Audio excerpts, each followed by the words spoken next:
tadi di sini kita ingin, hari ini kita masuk ke pembahasan baru dari materi matematika ekstrim 19, yaitu topologi. Ya, topologi guys. Jadi topologi ini adalah salah satu core dasar ya, menurut Mamang adalah salah satu materi yang sangat vital dalam matematika analisis, karena hampir semua teori di matematika analisis itu dasar teorinya adalah topologi guys. Nah, jadi ini penting sekali untuk teman-teman yang berkonsentrasi di analisis untuk sangat direkomendasikan untuk mempelajari video ini guys. Dan Mamang di sini akan membantu kalian untuk mencoba untuk lebih mudah memahami tentang apa itu topologi guys. Nah, mungkin supaya tidak terlalu banyak, mungkin kita langsung saja 1, 2, 3, 4. Nah, pertama-tama Mama mau kasih mau kasih tahu dulu untuk mata kuliah topologi ini biasanya prasyarat atau materi dasar atau materi prasyarat yang harus kalian kuasai adalah yang pertama adalah analisis real ya. Tentu saja kalian harus menguasai analisis real dulu, kalkulus, analisis real. Ya setidaknya analisis real lah mungkin ya. Analisis real itu sampai kalian membahas ke ruang metrik ya, minimal ruang metrik. Kalau minimal ruang metrik, insya Allah. Dan juga tidak lupa pula teori topologi ini juga kalian harus mempelajari yang namanya teori himpunan. Nah, gitu guys. Jadi teori himpunan harus kuat, kemudian analisis real juga harus kuat gitu. Nah, mungkin itu saja guys. Sisanya sih menurut Mamang tidak terlalu ini sih. Sisanya opsional ya. Oke. Untuk yang sorry guys. Untuk pertama kali ini kita membahas yang pertama dulu, kita harus berkenalan dulu dengan yang namanya ruang topologis. Yaitu ruang topologis ini adalah semesta pembicaraan kita dalam teori topologi, guys.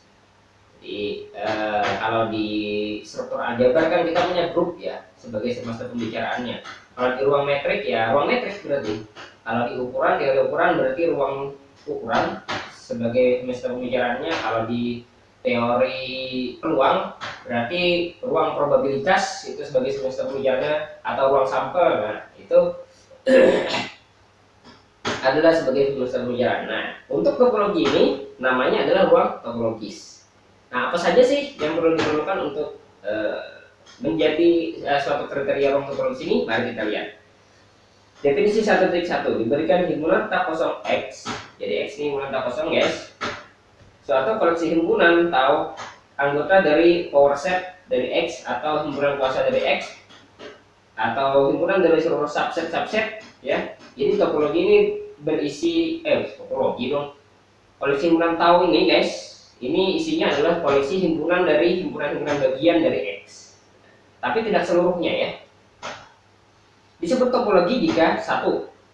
X itu sendiri dan himpunan kosong itu anggota tahu. Kemudian untuk setiap A, B anggota tahu itu berlaku A iris B itu juga anggota tahu ya. Ini Mamang connect nggak bener? Oke, connect ya guys. Connect.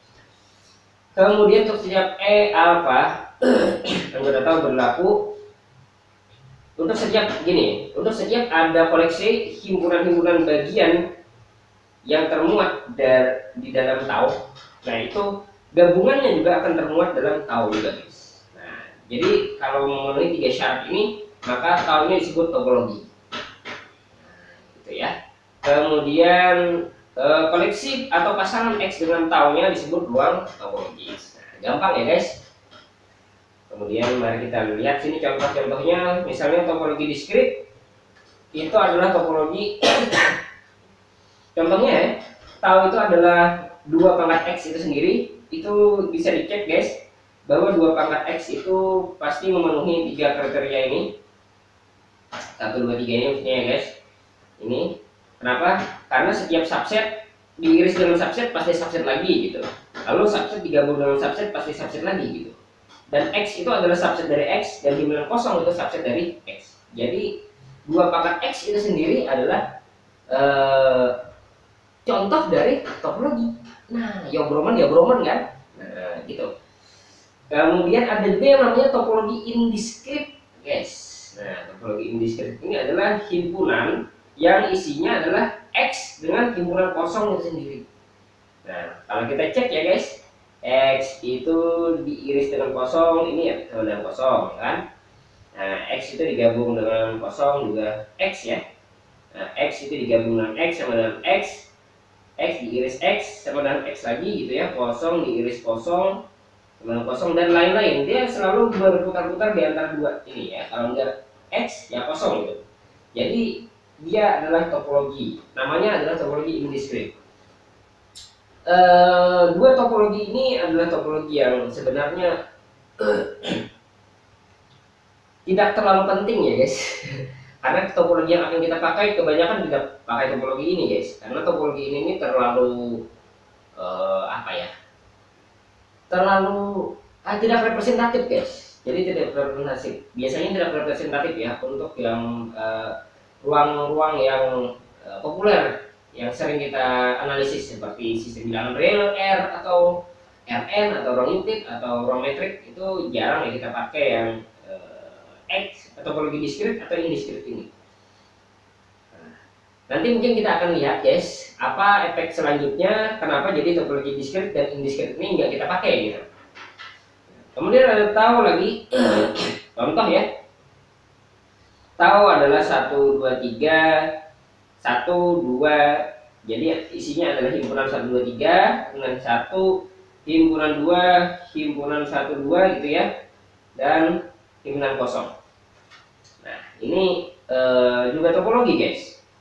Kenapa? Karena kalau 1 digabung sama 2 itu jatuhnya ini, kemudian 2 digabung 1, 2 juga saat ini gitu ya. Kemudian kalau diiris 1 iris 2 itu kosong. Kemudian ini berarti X-nya adalah ini ya guys, ini X-nya. Nah ini X-nya ya. Kalau kalian bertanya X-nya mana, ya ini guys. Yang paling besar ini. Ini juga topologi untuk 1, 2, 3 ya. Nah ini contohnya juga. Silahkan dicek guys, dia pasti akan memenuhi yang 3 ini guys. Ya. Nah kemudian ini 3 contoh ya yang Mamang kasih. Contoh sederhana ya. Nah ini topologi. Mungkin kalian bertanya-tanya ya, mungkin kalian masih bertanya-tanya ini buat apa nih kita mempelajari topologi. Nah nanti insya Allah guys akan kita lihat guys kenapa kita harus melengkapi himpunan tak kosong X ini dengan suatu topologi. Manfaatnya apa saja, nanti apa saja yang bisa kita lakukan dari topologi ini nanti insya Allah akan kita bahas ya di next video ini. Kemudian di sini ada definisi 1.2, diberikan X tahu ruang topologis suatu O anggota 2 pangkat X atau himpunan power dari X dikatakan terbuka. Nah langsung kita membahas ada namanya himpunan terbuka guys. Kita bahas dulu yang pertama adalah himpunan terbuka jika O ini anggota tau. Jadi setelah kita ternyata guys salah satu manfaatnya dari mendefinisikan topologi, kita akan menamakan anggota-anggota dari topologi ini dinamakan sebagai himpunan terbuka. Kemudian yang bukan anggota dong, yang komplemennya merupakan anggota dari tau ya, itu dinamakan tertutup. Jadi kalau O pangkat 2X anggota tau maka dia terbuka. Kalau F atau O juga apa-apalah ya, itu simbol saja. Anggota dari 2 pangkat X itu komplemennya anggota tahu maka dikatakan tertutup. Nah, jadi kita dengan topologi manfaat pertamanya adalah kita bisa mengklasifikasikan himpunan, ada yang terbuka, ada yang tertutup.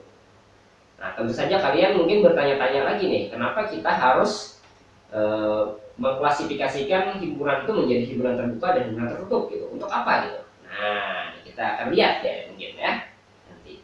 Oke, ini apalagi setelah ini persekitaran ya. Oke, Mama akan coba sampai persekitaran. Kemudian setelah kita definisikan yang namanya himpunan tertutup, ternyata kita dapat mendefinisikan yang namanya persekitaran. Nah, persekitaran guys, diberikan X tahu ini ruang topologis ya guys, dan A ini anggota X. Suatu NX anggota tahu, apa anggota tahu ya? Gak harus ya, sorry ya guys, ini bukan anggota tahu ya, sorry ya. Tidak harus anggota tahu, cuman dia harus anggota nomor 2X ya. 2 tongkat X. Ini X besar ya, ini X besar, ini X kecil guys. Nah ini X kecil, ini X besar. Jadi harus di ini harus di kenapa? Oh sorry guys, ini nggak konsisten guys. Jadi mama akan bilang ini adalah NA ya. Nah, karena ini A di sini guys. Nah sekarang jadi suatu NA subset 2 pangkat X tidak harus terbuka ya guys, tidak harus terbuka. Disebut persekitaran A jika ada himpunan terbuka O ya, atau O anggota tahu, sehingga A itu termuat di O dan O ini termuat dalam NA ini. Nah di sini Mamang akan kasih notifikasi khusus setiap Mamang tulis N dengan A dengan ada suatu titik yang Mamang sematkan di sini ya, atau attach, I will attach in here. Nah itu artinya persekitaran A ya guys. Jadi setiap N ini maknanya simbolnya khusus, artinya persekitaran ya, atau neighborhood. Nah kalian mungkin bisa bayangkan persekitaran ini seperti seperti persekitaran di sistem bilangan real. Nah, kalau kalian sudah belajar analisis real, tentu saja persekitaran ini kalian sudah familiar ya. Misalnya A itu kan berarti epsilon dikurang A, epsilon tambah A gitu. Nah, kalau di sistem bilangan real kan ini persekitaran A ya. Nah, cuman di sini tidak harus bentuknya seperti ini guys. Nah, tidak harus bentuknya yang pakai epsilon itu. Nah, yang penting dia ada himpunan terbuka gitu. Maka dia kita namakan persekitaran A. Ada himpunan terbuka yang muat A, yang termuat dalam NA ini maka disebut persekitaran. Kemudian kita punya lagi diberikan X tau itu ruang topologis. Suatu beta anggota subset tau disebut basis jika tersedia O subset tau anggota tau. Ini ada X anggota tau dan bukan begitu. Untuk setiap O anggota tau dan X anggota O ada V anggota beta, sehingga X itu subset V